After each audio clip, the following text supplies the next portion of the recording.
You have the right to remain silent. What exactly am I being charged with? I understand this looks bad. Looks bad. This is completely out of line. The red-blue lights cut through the rain like blades. Marcus Bell's palms rested on the hood, metal biting cold through his soaked sleeves.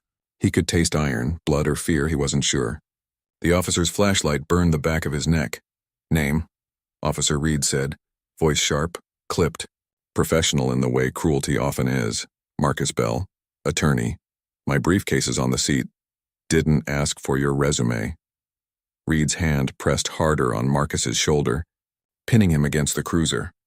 A crowd had gathered, phones lifted, umbrellas tilting. The rain thickened. Marcus's mind ticked. Bar number, courthouse schedule, client files waiting on his desk. Everything ordered, rational, until Reed yanked the cuffs tight. Resisting, Reed muttered. I'm not resisting. Marcus twisted, the cuffs cutting deeper. The rain drowned his voice. Reed leaned close enough for Marcus to smell the coffee and arrogance. You people always think the law protects you, he said almost softly. Something inside Marcus broke. Not loud, not visible. Just a clean fracture between who he'd been that morning and who he'd be tomorrow. The crowd shouted now, half disbelief, half weary repetition of what they'd seen too many times. A woman's voice cut through. He's a lawyer. Reed turned toward her, lips twitching. Then he knows his rights, he said. The slam of the door ended it. Inside the cruiser, Marcus stared through fogged glass, cuffs biting, rain streaking light into a blur of red and white. On the radio, Reed's voice came cold. Suspect in custody. Claims he's an attorney. Static. Then the dispatch reply, casual, chilling. Copy that, Reed, bring him in. The cruiser pulled away, into a night that would burn itself into headlines by morning. Rain pulsed against the windshield like static. Marcus Bell drove with both hands steady on the wheel. Jazz low on the radio. Coltrane's Naima, soft and measured. He'd just won a suppression motion that should have saved a client from prison. For once, he felt light. The flash of red and blue killed the feeling instantly. He eased the car to the curb. Driver's mirror reflected the silhouette of an officer approaching, hand resting on the holster. Marcus rolled the window halfway. Evening, officer. Is there a problem? License and registration. The tone was neutral, the eyes were not. Marcus complied, voice calm, movements deliberate. May I ask what I was stopped for? The officer's flashlight hit his face. Step out of the vehicle. He blinked at the sudden command. Excuse me? Now, Marcus obeyed. The rain intensified. He stood beside the car, briefcase on the seat, ID still in Reed's hand. Reed circled the vehicle, slow, inspecting. Where you headed tonight?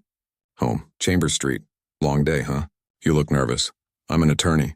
I know my rights. And I'm aware I'm being recorded. Reed smirked. Sure you are. He walked closer, invading space. You fit the description of a suspect involved in a robbery 2 blocks east. Marcus stared. What description? Black male, dark suit, silver sedan. Marcus exhaled through clenched teeth. That's half the city at night, Reed shrugged. Mind if I search the vehicle? Yes, I do. Refusal noted. Reed's hand rested on his radio. Step back. I've done nothing wrong. The silence stretched, thick, heavy, waiting to snap. Then came the shove. Marcus stumbled, hit the hood. Stop resisting. I'm not resisting. Reed cuffed him anyway. Metal sliced into skin. The rain masked the pain. From across the street, voices rose. Phones capturing, disbelief mounting. Marcus lifted his head just enough to meet one lens. Eyes steady, jaw tight.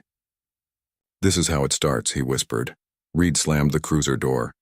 Inside, the world blurred past in streaks of neon and rain. Marcus stared at his reflection in the divider glass. Suit soaked, dignity stripped. He'd spent his life believing law was a shield. Tonight, it was the weapon. The cruiser turned left, swallowed by the storm. The cell smelled of bleach and rust. The 2 scents that never left a station.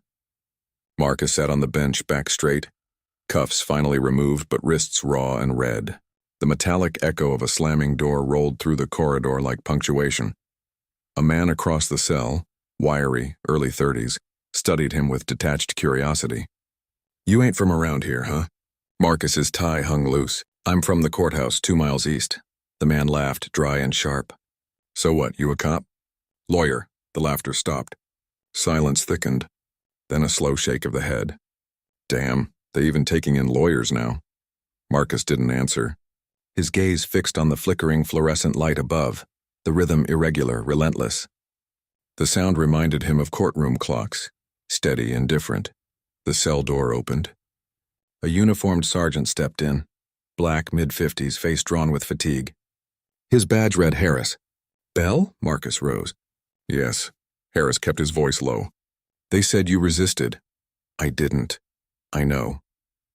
The sergeant's eyes darted toward the camera in the corner. Keep your head down till this clears. You'll be processed soon. Marcus's jaw flexed. You're aware this was unlawful? I'm aware of a lot of things I can't say out loud, Harris replied. You want water? Marcus nodded. A paper cup appeared, half-filled, lukewarm. He drank. From the adjacent cell came a muttered voice. They said the same thing about my cousin. He never came out. Marcus turned. A teenager sat behind the bars, hoodie damp, eyes hollow. What's your name? Marcus asked. Devin. You got anyone to call? Devin shook his head. Ain't nobody pick up when they hear it's the station. The words hit harder than the cuffs had. Marcus felt the weight of every file he'd ever handled, every plea bargain, every technicality, every case he'd convinced himself the system could still fix. Harris re-entered. Phone calls delayed, he said quietly. System's down. Marcus caught the lie in the tone. I know my right to counsel. You'll get it, Harris said, but his eyes said otherwise. Across the hall, voices echoed. 2 officers discussing paperwork. Said he was some kind of lawyer. Yeah, right. They all say that. Captain's already writing it up as obstruction. Marcus stepped to the bars. Officer Harris, I want a copy of that report when it's filed. Harris hesitated, then whispered, You won't get it tonight. Hours passed in mechanical rhythm. Doors slamming, boots on tile, phones ringing unanswered. Marcus's watch had stopped. Time itself seemed suspended. Finally, the cell door clicked. A young officer appeared, pale, nervous, reading from a clipboard. Marcus Bell? Marcus stood. Yes. The officer's eyes widened slightly as he looked up from the paper. You're the Marcus Bell? The one from the Ellis case? Yes. Jesus. The clipboard dropped an inch. Captain Doyle's gonna lose it. What does that mean? The officer swallowed.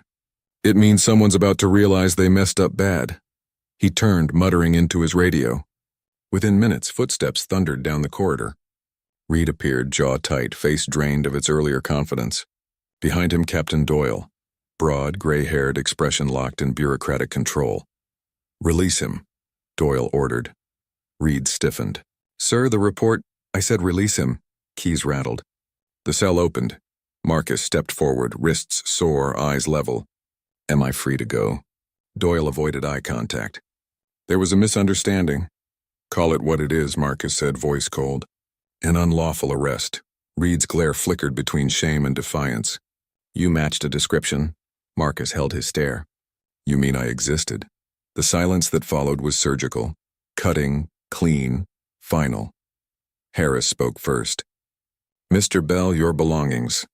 He handed over the briefcase and phone. Both were damp, fingerprint smeared. Marcus took them without a word. As he crossed the threshold back into the station lobby, Reed called after him, a reflex, not an apology. Next time, cooperate faster. Marcus stopped. He didn't turn. I cooperated, he said. You just didn't recognize what compliance looks like when it's black. He walked into the night. Rain easing into mist, the streetlights blurring gold against wet asphalt. Somewhere behind him, a voice muttered, Internal Affairs is going to eat this alive. Marcus didn't smile. He only pulled his coat tighter and kept walking, toward a reckoning that hadn't yet begun. Officer Reed sat in the report room, fingers drumming the desk, the soft hum of the printer masking his pulse. The cursor blinked at the top of the form. Arrest Incident Report. Subject Marcus Bell. Captain Doyle leaned over his shoulder. You know what to write, Reed hesitated. Sir, he's an attorney. This could blow back, which is exactly why we need it airtight. Doyle's voice carried no heat, only calculation. You log obstruction and non-compliance, keep tone professional. No emotion. Paper doesn't care about feelings. Reed began typing. Subject became verbally agitated, refused to comply with verbal commands. Doyle watched. Good. Add that he reached toward the glove compartment. He didn't. Doyle's stare hardened. He did, according to the report. Understood? Reed's jaw tightened. Understood. The printer spat out a sheet. Ink still wet. The lies glistened. In the holding corridor, Sergeant Harris leaned against a file cabinet, listening through the cracked office door. He caught fragments: non-compliant, threatening posture, public safety concern. Every phrase smoothed over violence into procedure. He exhaled, low. That's how they do it, he murmured. Marcus, seated on a bench nearby with a release form in hand, looked up. Do what? Turn minutes into paragraphs. Makes a man sound like a storm instead of a person. Marcus's gaze stayed fixed on the closed blinds of Doyle's office. You know what happens if I take this public? Harris nodded once. They'll circle wagons. Blue wall never cracks from the outside. Inside the office, Reed finished signing the false report. Doyle slid it into a folder, stamping the corner. Filed. Internal review pending. Now, Doyle said, get the body cam synced. We'll need the footage ready if this hits media. Reed swallowed. It shows he didn't resist. We'll review, trim if necessary. Standard protocol. Reed's hand hovered over the keyboard. That's evidence tampering. Doyle smiled thinly. That's career protection. Marcus stood by the exit. Phone finally returned. Messages flooded the screen. 3 from his wife, 5 from his associate, 2 missed calls from the firm's managing partner. Each notification pulsed like a demand for composure. He scrolled to Camilla, home. Her voice answered, tight with fear. Marcus, where have you been? They said you were. I'm out, he interrupted gently. Don't ask yet. What did they do? He paused, glancing at Harris watching him from the hallway. They made a mistake, he said finally, and they'll try to erase it by morning. Later in Doyle's office, Reed watched as the captain opened the digital log. The screen displayed the footage, rain, headlights, Marcus's calm voice. Stop there, Doyle said. The moment froze. Marcus saying, I'm an attorney. Doyle tapped the keyboard. Mute the audio. Sir, you do it. The sound vanished. The silence left Marcus's plea hanging as a gesture without meaning. Now clip from timestamp 02:14 to 03:07, Doyle ordered. We'll call it an editing glitch if anyone asks. Reed obeyed, nausea rising. Each keystroke erased accountability, replaced it with narrative control. Doyle leaned back. By morning, it's just another footnote. And if the press calls, we'll say standard procedure. Always does the trick. Reed looked at the muted frame. Marcus pinned under his own dignity. Something in Reed's chest tightened, ugly and unfamiliar. In the corridor, Harris caught Reed leaving. You think he'll stay quiet? Reed avoided his eyes. He's a lawyer. He knows better than to fight something he can't win. Harris's tone was almost pitying. You don't know him. Outside, Marcus walked toward his car parked half a block down. His reflection rippled in the wet asphalt. Suit disheveled, face drawn tight. Streetlights trembled in the puddles like evidence refusing to settle. He opened his phone's recorder, thumb hovering, then stopped. There was no statement yet. Only silence, the kind that gathers strength before it speaks. From the precinct window above, Reed watched him go. The captain's voice echoed behind him. Remember, Reed, control the narrative, you control the truth. Reed didn't answer. He only stared at the departing figure until the rain swallowed him. Morning broke cold and colorless. The station lobby buzzed with low voices and the smell of burnt coffee. Marcus stood by the counter, suit wrinkled, patience stripped to its threads. The clerk behind the glass barely glanced up. Sign here for property release, she said, sliding a clipboard through the slot. Marcus scanned the paper. You're logging this as a mistaken identity? That's what the system says. I'd like the incident number. She pointed to the corner of the page. Already printed. The indifference in her tone hit harder than Reed's shove. Bureaucracy had perfected the art of sounding harmless while committing harm. The doors hissed open behind him. Cameras, murmurs, flashes. Someone had leaked the arrest. A local news reporter approached, mic in hand. Mr. Bell, is it true you were detained without cause? Marcus froze for a heartbeat, then faced the camera. It's true I was treated like a suspect for existing in a suit at night. That's all you need to know. Reed stood at the hallway's edge, half hidden in the shadow of the doorway. Doyle hovered nearby, whispering into a phone already spinning the narrative. Administrative misunderstanding, he said. Resolved internally. Outside, the rain had stopped. The sky had the washed-out gray of moral exhaustion. Marcus stepped into the open air. Reporters clustered. Microphones like weapons. Will you press charges? Someone called. He straightened his tie, voice steady. I won cases built on less evidence than what they did to me. A single quote. Clean, cutting, the kind editors crave. Cameras flashed. The story had shape now. Harris exited behind him, hands in pockets. They'll smear you, he said quietly. I know. Internal affairs will stall. They always do. I know that too. Harris's sigh carried resignation. Careful, counselor. They eat their own. Marcus looked back at the station, concrete, flags, glass. They don't own me. At home, Camilla met him at the door. Eyes swollen from sleeplessness, robe pulled tight.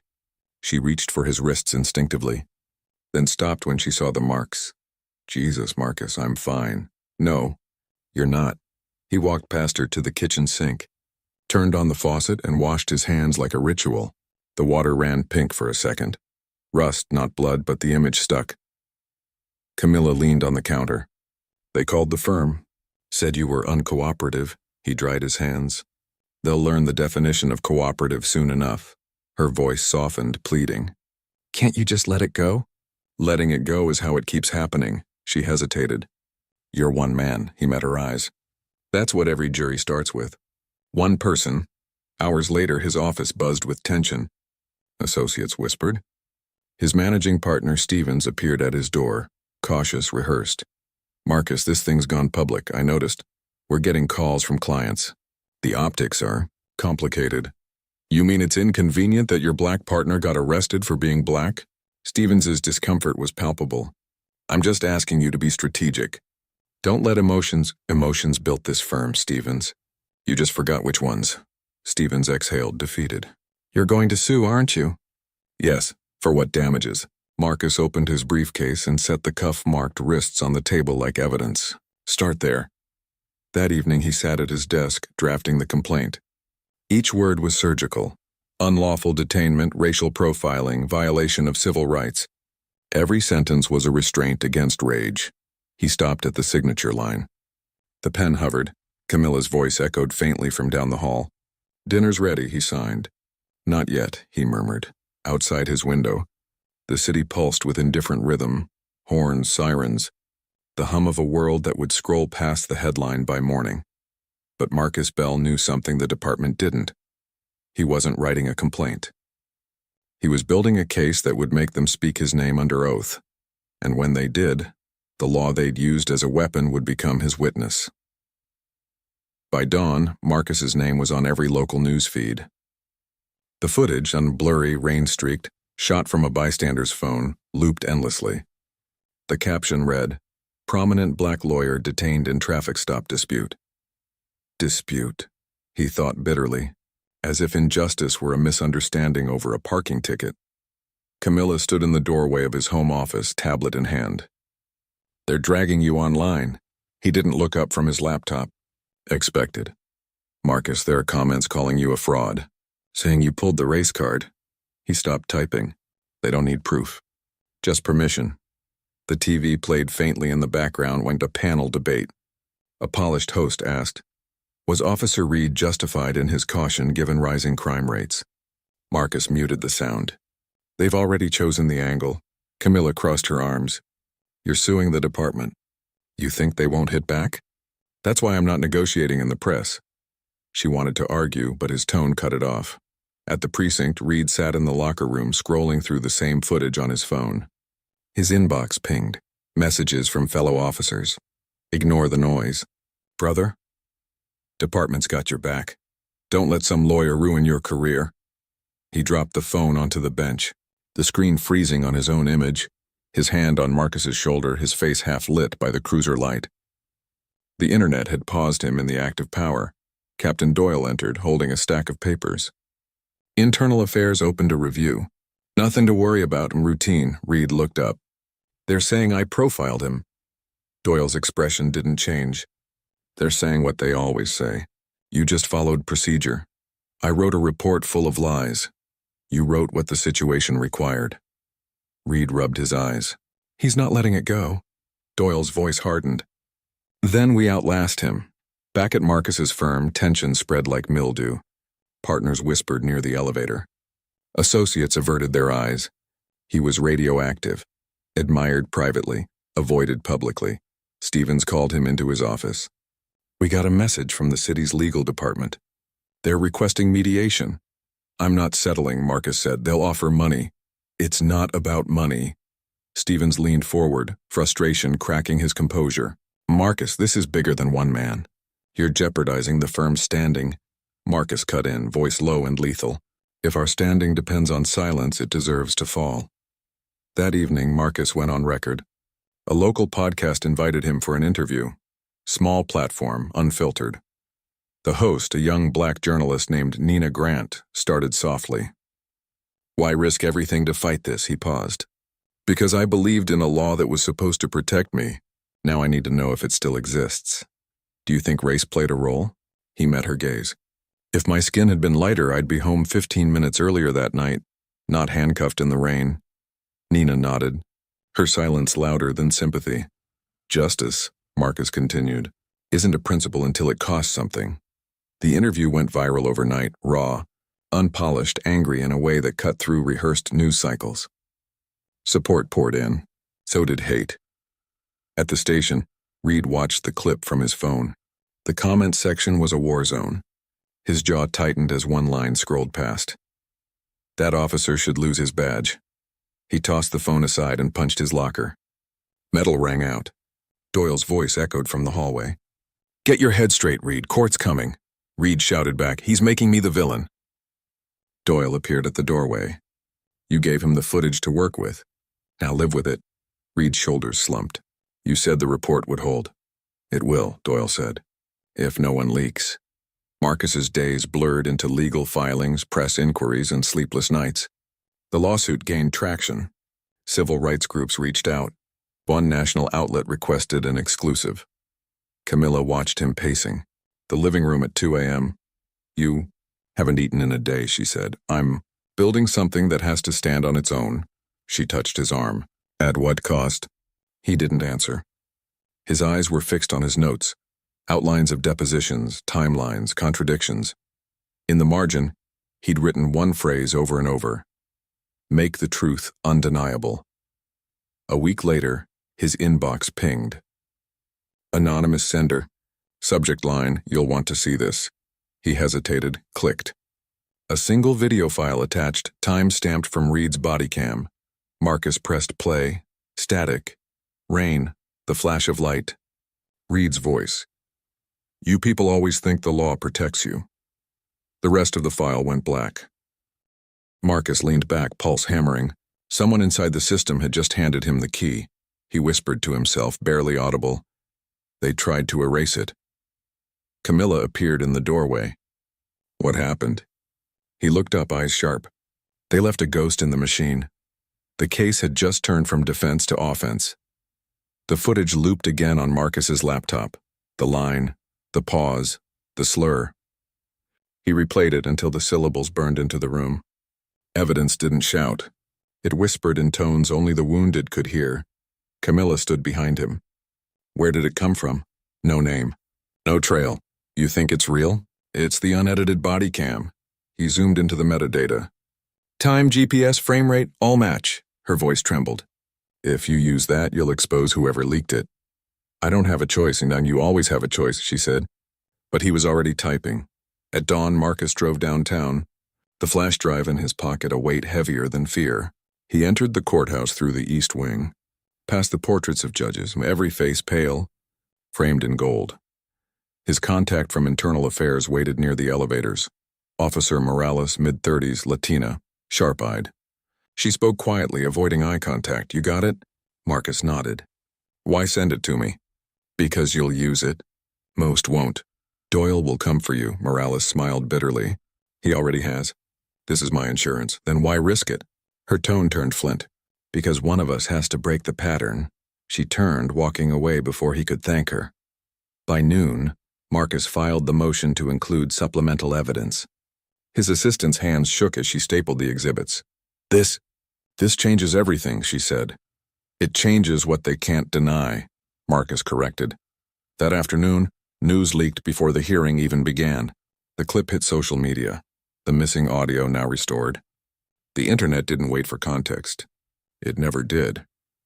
Reed's voice played across millions of screens. You people always think the law protects you. The department froze. The city spun.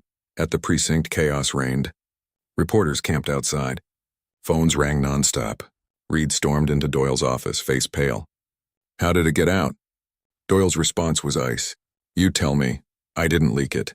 Internal Affairs did. Doyle's tone carried contempt, not surprise. They're throwing you to the wolves.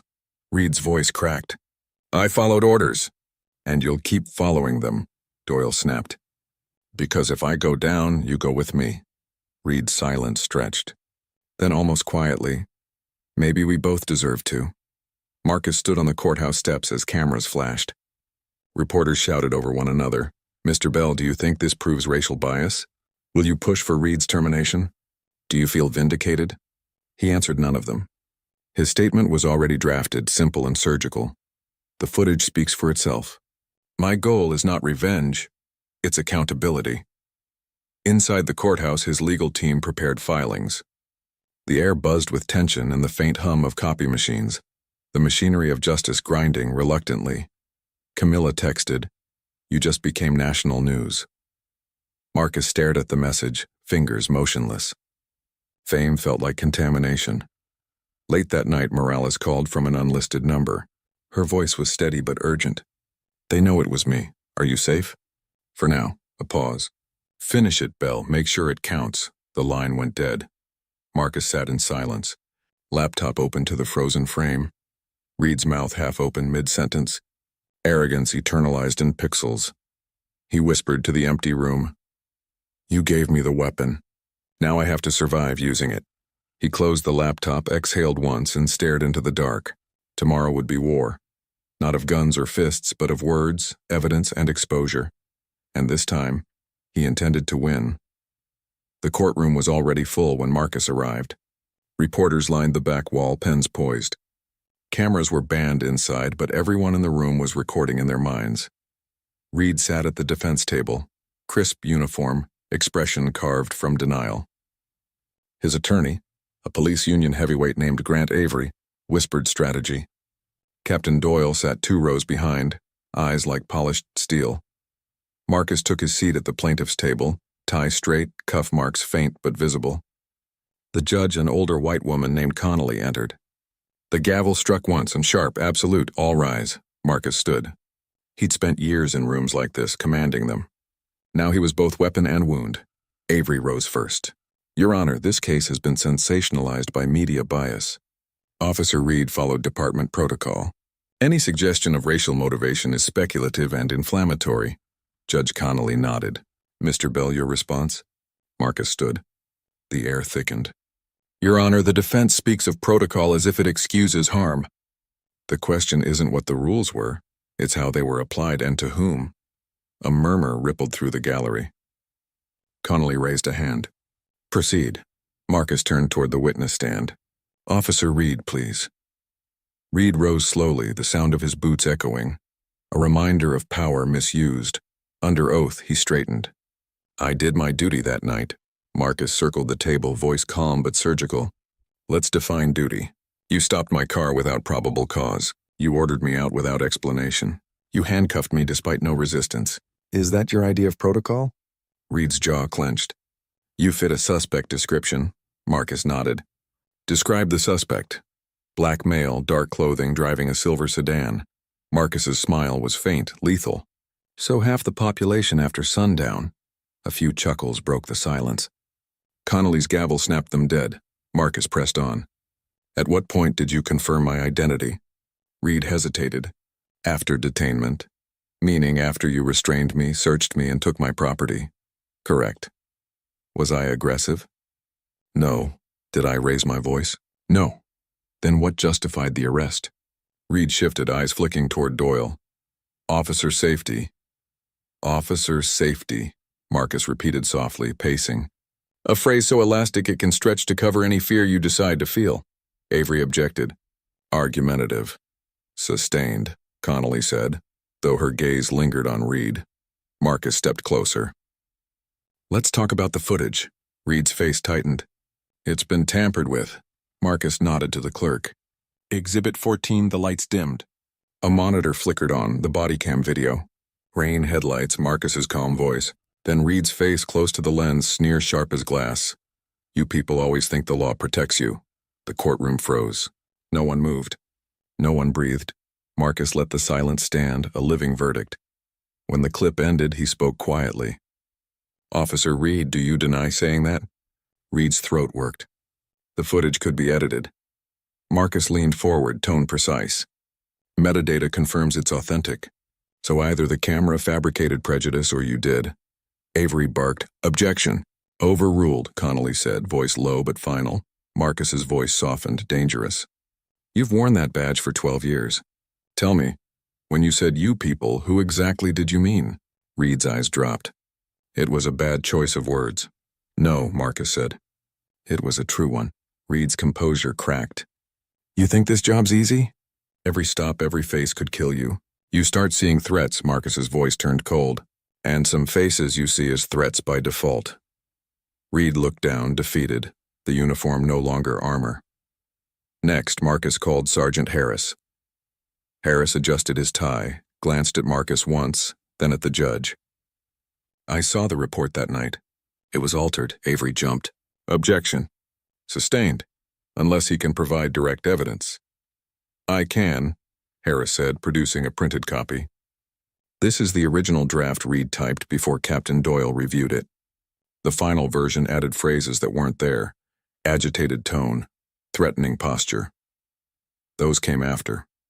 Connolly examined the document, brow furrowed. Mr. Avery? Avery stammered. Chain of custody. Noted, Connolly said, but her tone was cooling toward suspicion. Hours later, both sides gave closing statements. Avery's was polished, pleading for reason. Mistakes are not racism. Procedures exist to protect officers who make difficult calls. Marcus rose last. He walked to the center of the courtroom. No notes, no theatrics, just gravity. I was taught the law was blind, he began. But blind doesn't mean deaf. It doesn't mean silent. When the law looks away from injustice, it's not blindness, and it's complicity. He turned toward the jury, each word deliberate. This case isn't about one night. It's about what happens when power stops being accountable to truth, when those sworn to protect start rewriting the record instead of the wrong. He paused, letting the weight settle. The uniform doesn't grant morality. It only magnifies the man beneath it. A hush fell. Even Connolly seemed smaller behind the bench. Marcus's final line came like a verdict. Justice shouldn't depend on what color suit you wear, or what color skin it covers. He returned to his seat. Connolly's gavel struck once. Court is adjourned until verdict. Reed sat motionless, sweat gleaming under the courtroom lights. Marcus gathered his papers, slow and precise, the way one collects the remains of a battle. Outside, the courthouse steps were crowded with cameras again. Microphones lunged.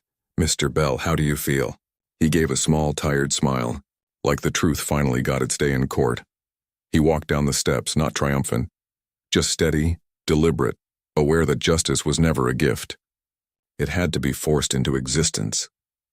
Behind him, Reed stared at the empty witness stand, the echo of his own words still hanging in the air. The courthouse air was thick with anticipation, the kind that vibrates against the skin before a storm. Marcus sat at the plaintiff's table, his hands folded, expression controlled. Every muscle in his body held tension. Across the room, Officer Reed looked drained, his uniform immaculate but his face drawn, eyes hollow. Captain Doyle was absent. Internal Affairs had summoned him for questioning that morning. The jury filed in. 12 faces, a blend of races and ages. None looked at Reed. A few risked a glance toward Marcus. The clerk stood. Has the jury reached a verdict? The foreman nodded. We have. Time slowed. Marcus's breath felt heavy, distant. In the matter of Marcus Bell versus Officer Thomas Reed and the city of Ashland, we, the jury, find in favor of the plaintiff. A ripple of sound moved through the courtroom. Gasps, whispers, A sharp exhale. The foreman continued. We further find that the defendant acted with discriminatory intent, violating the plaintiff's civil rights under Section 1983 of the U.S. Code. Reed's jaw slackened. Marcus didn't move. Damages were read next, compensatory, punitive, substantial. But the numbers were background noise. The real verdict wasn't monetary. It was moral. Judge Connolly thanked the jury. Cameras clicked outside like thunder. Avery leaned toward his client. We'll appeal. Reed didn't answer. His hands trembled, pale against the wood. Marcus rose slowly. His legs felt detached, his heartbeat unsteady. He extended a hand toward Reed, not in forgiveness but finality. Reed looked up, confused. Why? Marcus's voice was low. Because I don't carry what you tried to give me. He turned and walked away. Outside, the press swarmed. Microphones thrust forward. Mr. Bell, do you consider this justice? What message does this send to law enforcement? Will you pursue charges against Captain Doyle?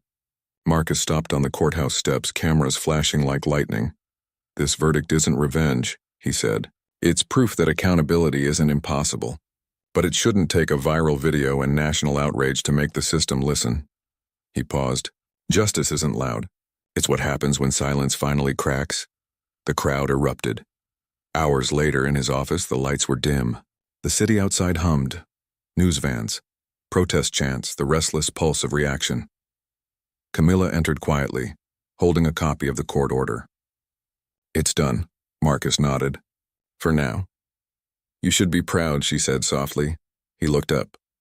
Pride doesn't fit the shape of what it cost. On his desk lay the same pen Reed had confiscated that night, returned as evidence.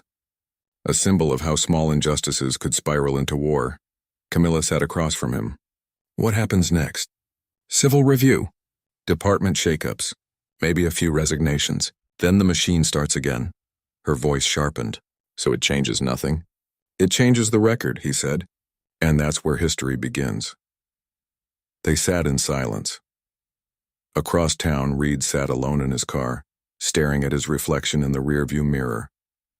His badge lay on the passenger seat, glinting in the dim light. His phone buzzed, an unknown number. He hesitated, then answered. Hello? A woman's voice. This is Internal Affairs. We'd like you to come in tomorrow morning. Captain Doyle has made statements regarding altered reports. Reed's stomach dropped. He's blaming me? A pause. He's cooperating. The line clicked dead. He sat for a long time, engine off, rain beginning to fall against the windshield. The badge caught one drop, then another, until it gleamed like guilt itself. He whispered, You people always think the law protects you. The words now echoed back at him. Accusation, confession, curse. That night, Marcus stood by his apartment window, watching the rain trail down the glass. The city lights blurred, gold and blue streaks across darkness. He received a message, unknown number. From Morales message. They suspended Doyle. I'm leaving the department. Thought you'd want to know. Stay sharp. Marcus smiled faintly. Relief and grief shared space in his chest. He replied, Thank you. You did more than most ever will. He placed the phone down, exhaled and looked at his reflection. Older, heavier but unbroken.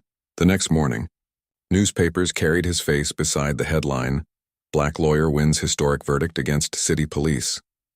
Commentators debated, analysts dissected. To some, Marcus was a hero. To others, a disruptor. But beneath the noise, something had shifted. A crack in the illusion of untouchable authority. At the courthouse, the same marble floor where he'd been humiliated now echoed under his steady steps. He paused by the courtroom door, running his fingers along the frame. For a moment, he saw it as it was that night. Flashing lights, shouted orders, cold metal on his wrists. Then he blinked, and the image faded. He whispered, Not to the system, not to the man who wronged him, but to himself. You made them see. He straightened his tie and walked away, not toward applause, but toward quiet, enduring resolve. Morning sunlight leaked through the blinds of Marcus's apartment. Pale, sterile light, too clean for what it touched. On the counter lay the newspaper, folded open to his photograph. Below it, the headline screamed, Justice served? A question mark. Always a question mark. Marcus stared at it in silence. Victory didn't feel like triumph.